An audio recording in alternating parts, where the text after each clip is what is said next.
The rain hammered against the windows of the University of Chicago's biology building as Maya-chan hunched over her microscope, her third cup of coffee growing cold beside a stack of ungraded papers.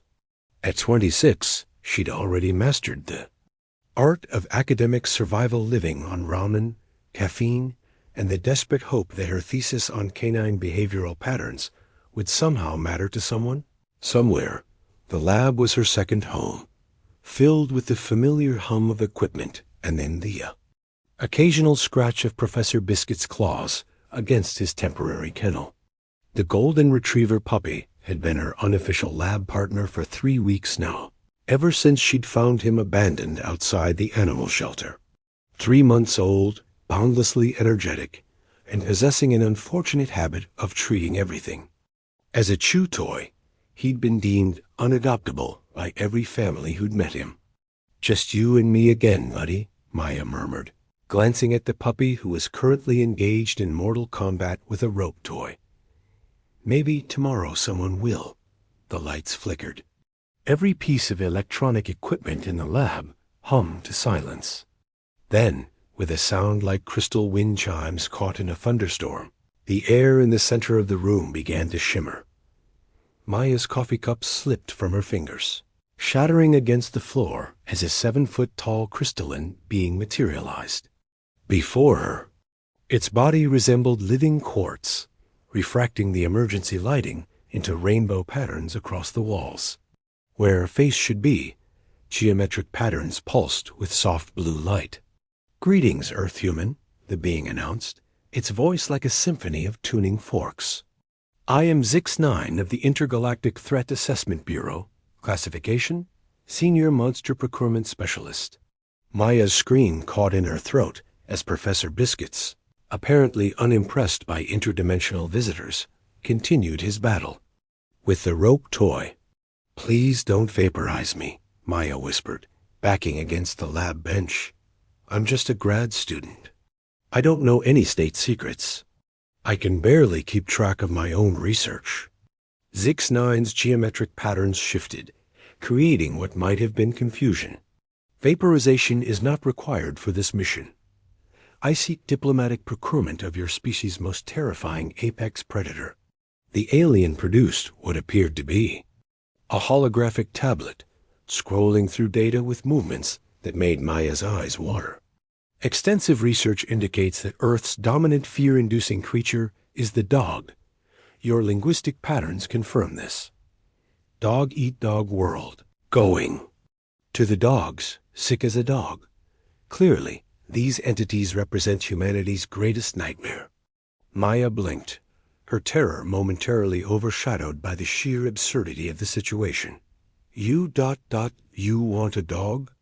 As in, a domestic canine?" "Affirmative. For the Cosmic Horror Olympics, each civilization contributes their most fearsome entity. The Vorthan brings soul-eating wraiths. The Kalari offer dimension-bending nightmares. Earth shall provide." The dog. Professor Biscuits chose that moment to notice the visitor, dropping his toy and padding over to investigate. The puppy sat directly in front of Zix-9, tail wagging, tongue lolling out in what could only be described as a dopey grin. Curious.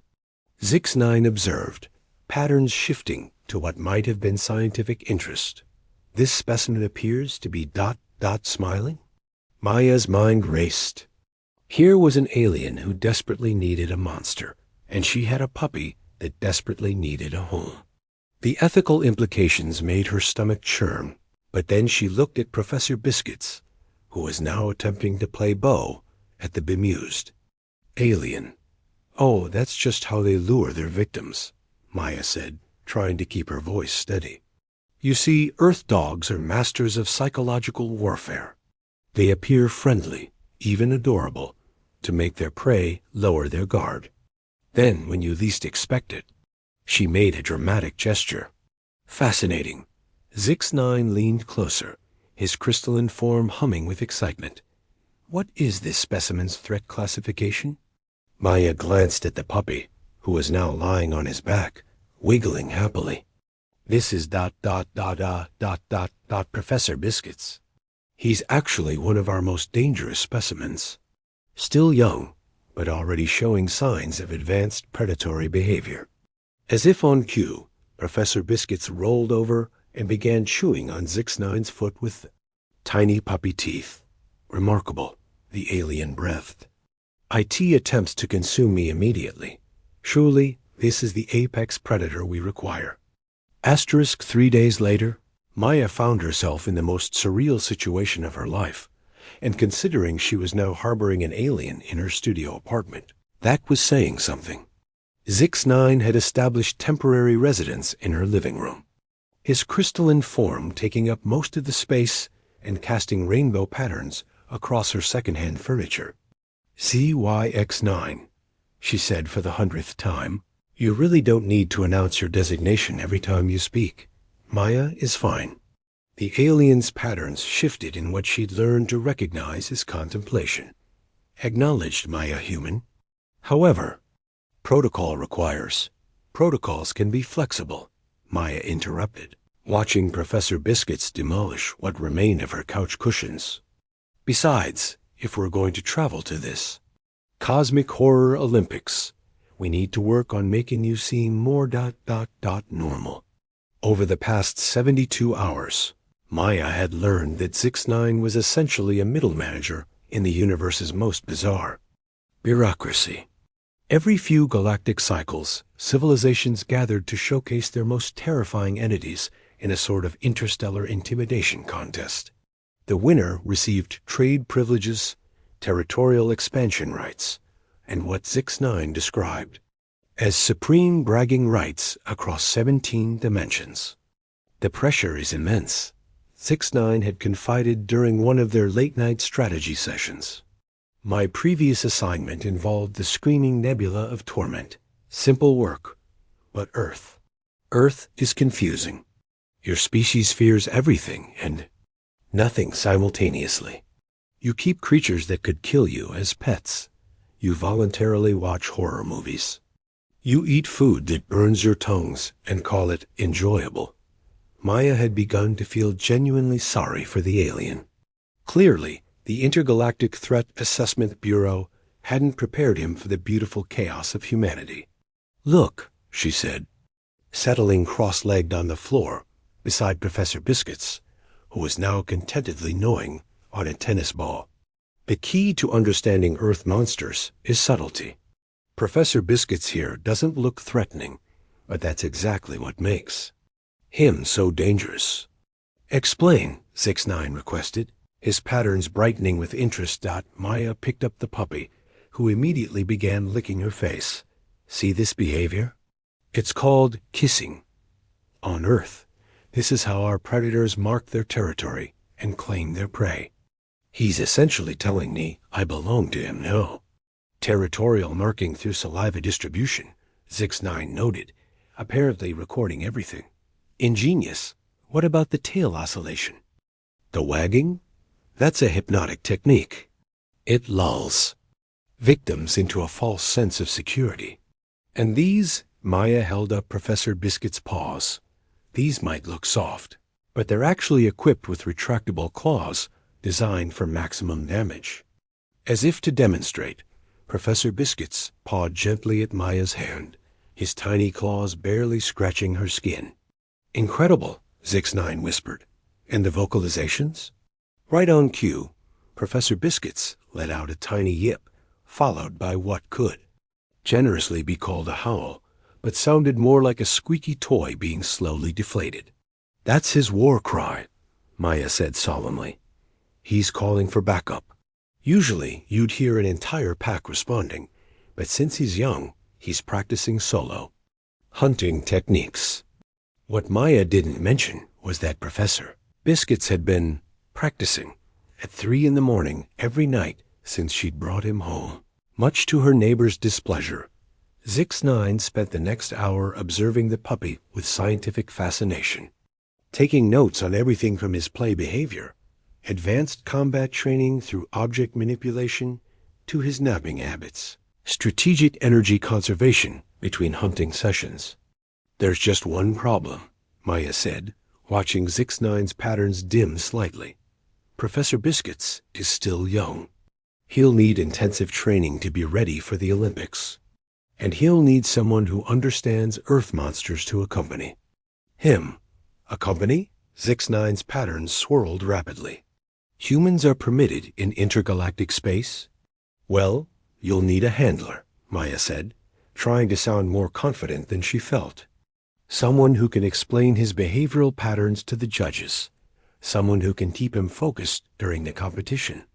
The truth was, Maya had been dreading Zix-9's inevitable departure. Not because she'd grown fond of the alien, no. She had, but because she couldn't bear the thought of Professor Biscuits being alone again. The puppy had already been abandoned once. She couldn't let it happen again, even if it meant following him to the far reaches of space. Fascinating proposition. Zix-9 mused. Though irregular, IT would provide valuable cultural context. That evening, as Maya helped Zix-9 prepare requisition forms for interstellar travel permits, she watched Professor Biscuits curl up in his favorite spot directly against the alien's crystalline leg.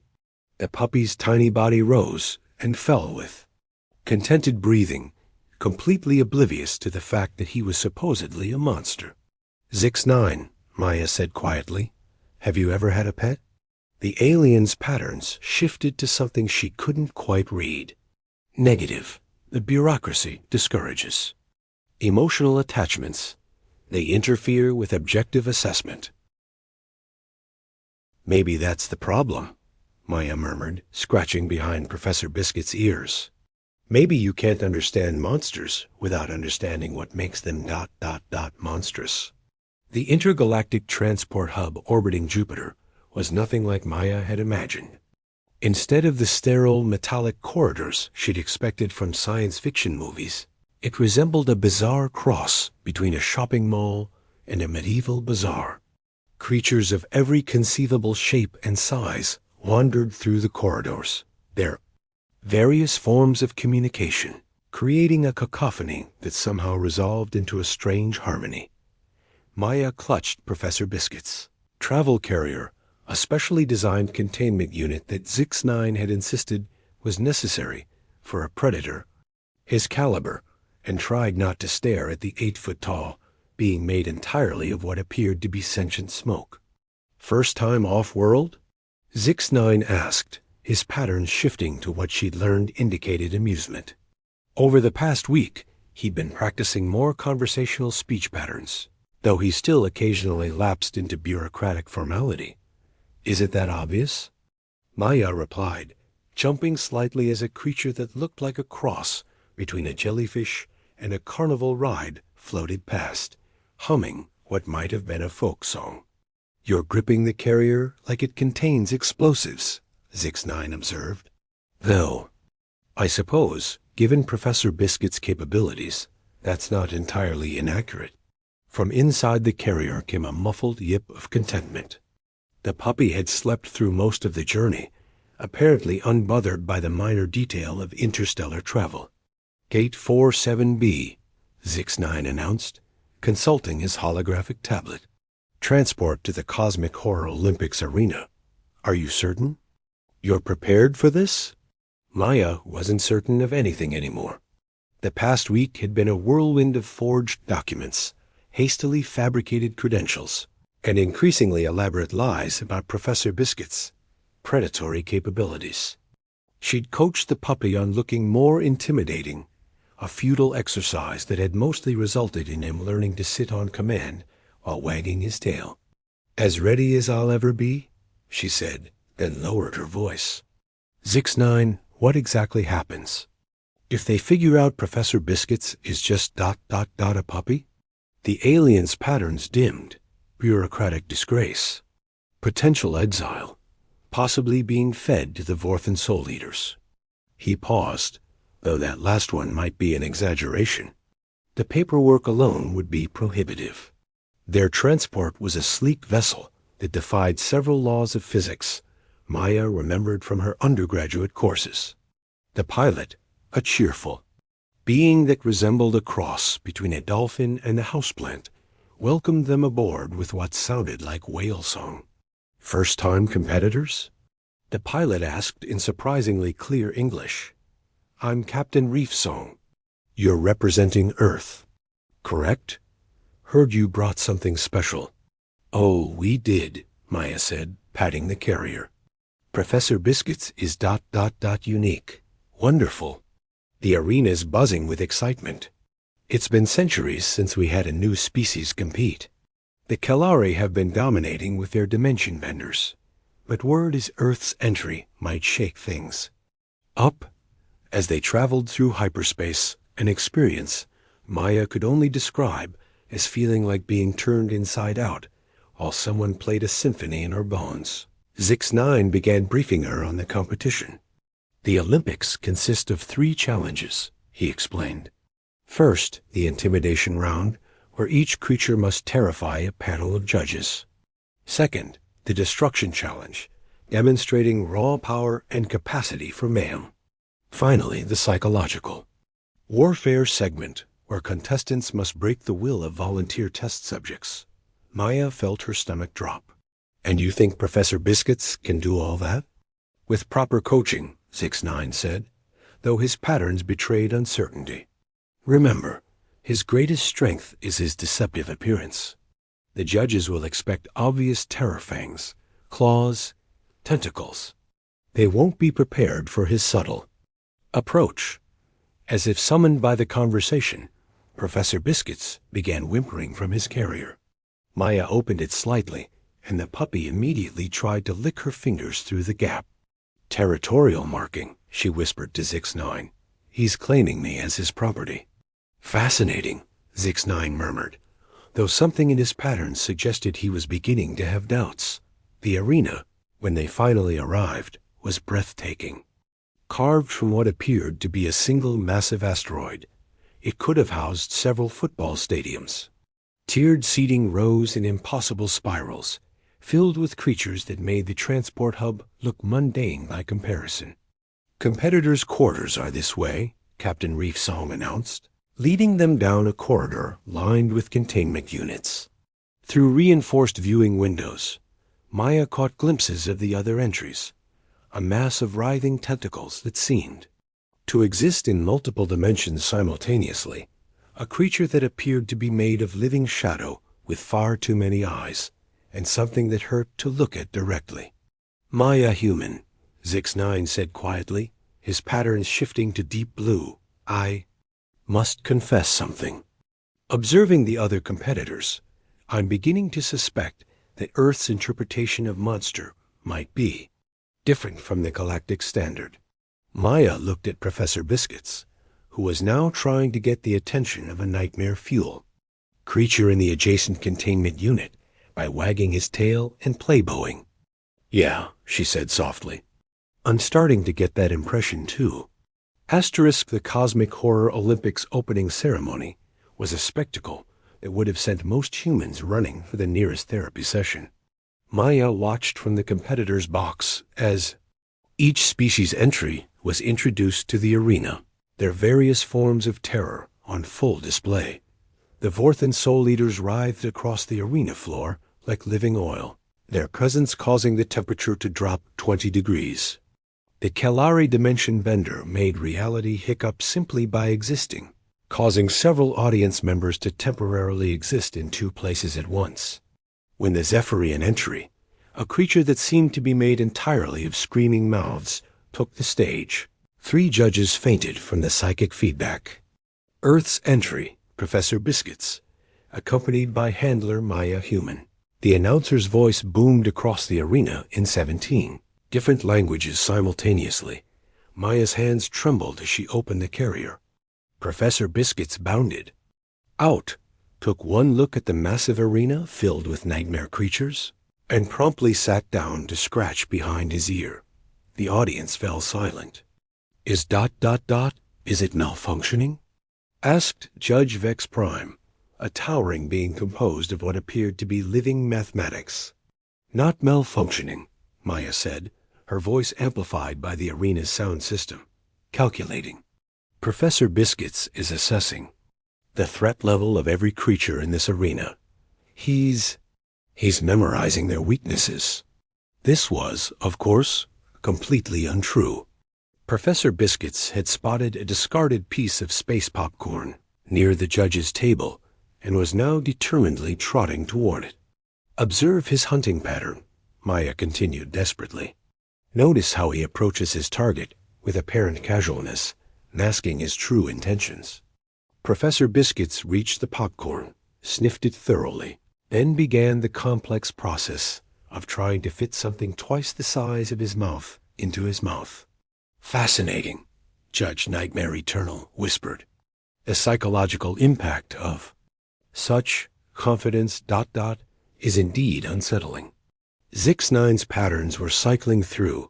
What Maya had learned was his equivalent of a panic attack, but he managed to add, "Earth monsters are ... subtle. They don't rely on obvious intimidation. They work through cognitive dissonance." The first challenge was the intimidation round. Each creature had 5 minutes to terrify, the judges using whatever methods they chose. The Vorthan Soul Eater went first, filling the arena with the sound of every scream that had ever been screamed. Judge Vex Prime's mathematical form actually divided by 0, creating a small singularity that had to be quickly contained.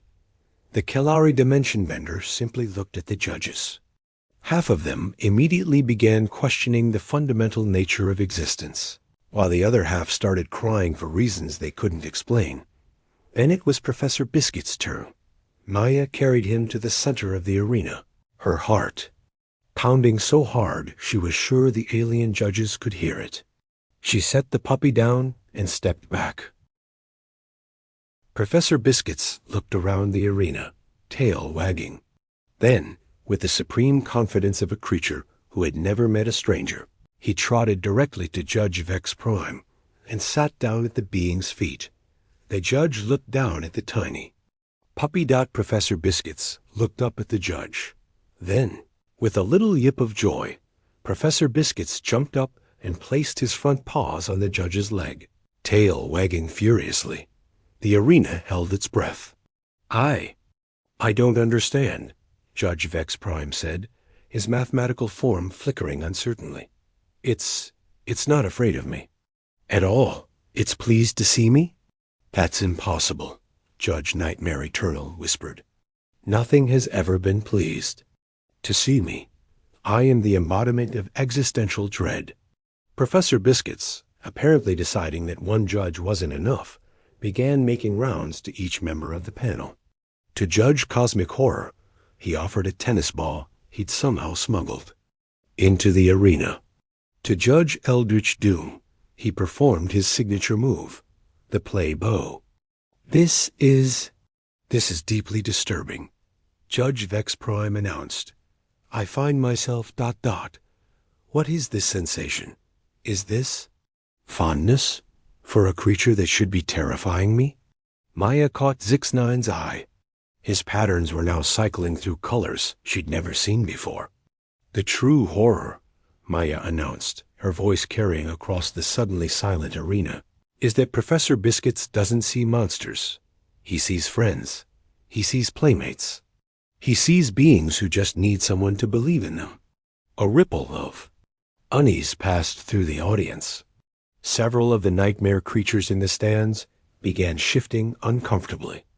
"The question," Maya continued, "is what that says about all of us?" Judge Nightmare Eternal was the first to break. I think I need to sit down," the Cosmic Horror announced. This is existentially terrifying on a level I didn't know existed." Professor Biscuits, oblivious to the philosophical crisis he'd caused, had discovered that Judge Eldritch Doom's tentacles made excellent tug-of-war partners. "Point to Earth," the chief judge announced weakly. The final challenge was supposed to be the psychological warfare segment, but the tournament had taken an unexpected turn. Half the judges were in therapy. 3 of the competing monsters had requested to withdraw from the competition, and the Vorthan Soul Eaters were huddled in a corner, having what appeared to be an existential crisis. "This is unprecedented, Chief," Judge Omega Terror announced, his 12 eyes blinking in patterns that Maya had learned indicated deep confusion. In 3,000 years of cosmic horror Olympics, we have never encountered a creature that ... That makes other monsters question their fundamental nature. Professor Biscuits, completely oblivious to the chaos he'd caused, was currently engaged in a game of fetch with a creature that resembled a cross between a dragon and a black hole. The cosmic horror was carefully tossing a tennis ball with one of its reality-warping appendages, while Professor Biscuits bounded after it with unbridled joy. "Perhaps," said Judge Vex Prime, who had spent the last hour recalculating his entire existence, "the true measure of a monster is not how much fear it inspires, but how it changes those around it." Zix-9's patterns were cycling through what Maya now recognized as profound confusion mixed with something that might have been pride. "I must confess," he said quietly, "I am beginning to understand why Earth species is so difficult to categorize." The arena had transformed from a place of terror into something resembling a therapy session. The Kalari Dimension Bender was discussing its feelings with Judge Nightmare Eternal. The Zephyrian screaming-mouthed creature had stopped screaming and was making what sounded like contented purring noises, as Professor Biscuits had somehow convinced it to play dead. "Ladies, gentlemen, and entities of indeterminate classification," Chief Judge Omega Terror announced. "After much deliberation, the judges have reached a decision. This year's Cosmic Horror Olympics will be remembered not for the fear that was inspired, but for the fear that was ... transformed." Maya felt her heart stop. This was it, the moment of truth. "Professor Biscuits of Earth," the Chief Judge continued, "while technically not fitting the traditional definition of a monster, has demonstrated something far more terrifying than any creature we've encountered, the power to make monsters question whether they want to be monsters at all." A murmur ran through the audience. Several of the nightmare creatures were nodding in agreement. "However," the judge continued, and Maya's stomach dropped, "there is the matter of accuracy in classification." Zix-9's patterns went completely white. This was it, the moment their deception would be exposed. "The judges have determined that Professor Biscuits is not, in fact, a monster in the traditional sense," Chief Judge Omega Terror announced. The arena fell silent. Maya closed her eyes, waiting for the inevitable disgrace. "He is something far more dangerous," the judge continued. "He is hope. He is the possibility that even the most terrifying creature can be loved. He is the monster that every monster secretly wants to be." Maya's eyes snapped open. "Therefore," the chief judge announced, "the Cosmic Horror Olympics Committee is pleased to award Earth the first ever Cosmic Transformation Trophy, recognizing Professor Biscuits as the most positively disruptive force in the known universe." The arena erupted in cheers, growls, screams, and various forms of interdimensional applause. Professor Biscuits, startled by the noise, did what any sensible puppy would do. He sat down and began wagging his tail. Later, as they prepared to return to Earth, Maya found herself in their quarters, packing Professor Biscuits' new collection of alien toys gifts from various monsters who had apparently decided they wanted to be friends rather than feared. "Zix-9, she said quietly, "I have a confession to make." The alien's patterns shifted to attention. "Yes, Maya human?" "Professor Biscuits. He's not actually a monster. He's just a puppy. A regular, ordinary, completely harmless puppy who was abandoned and needed a home." Zix-9's patterns cycled through several colors before settling on something that looked suspiciously like amusement. "Maya human," he said, "I have a confession as well. I figured that out approximately 17 minutes after we first met." Maya stared at him. "You ... you knew?" "I am a senior monster procurement specialist," Zix-9 said, his patterns brightening. "I have encountered genuine terrors across 17 galaxies. I think I can distinguish between a puppy and an apex predator." "Then why?" "Because," Zix9 said, reaching down to scratch behind Professor Biscuit's ears, "I realized that you were right. Sometimes the most powerful force in the universe isn't fear. Sometimes it's love. Sometimes it's believing that every creature, no matter how small or seemingly insignificant, deserves a chance to be loved." Professor Biscuits, apparently deciding that the conversation had gone on quite long enough without adequate attention being paid to him, rolled over and began wagging his tail with such enthusiasm that his entire body wiggled. "Besides," Zix9 added, "I've become rather fond of him. Do you think he might need a second home? Perhaps one with a being who travels frequently and could use a companion." Maya looked at the alien and at the puppy, then back at the alien. "Zix9, are you asking to adopt Professor Biscuits?" "I am asking," Zix9 said. His patterns shifting to what Maya had learned was his equivalent of nervousness. "If you would. Consider sharing custody of the most dangerous creature in the universe." Professor Biscuits chose that moment to demonstrate his dangerous nature by falling asleep upside down, tongue hanging out, snoring softly. "I think," Maya said, smiling, "that could be arranged. After all, every monster needs a family."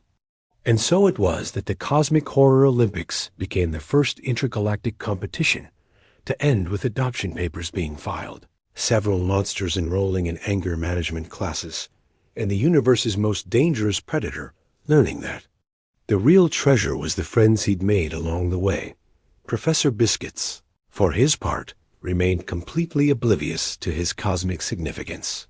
He was far too busy being a puppy to worry about being a monster. After all, being loved was much more important than being feared. The end asterisk.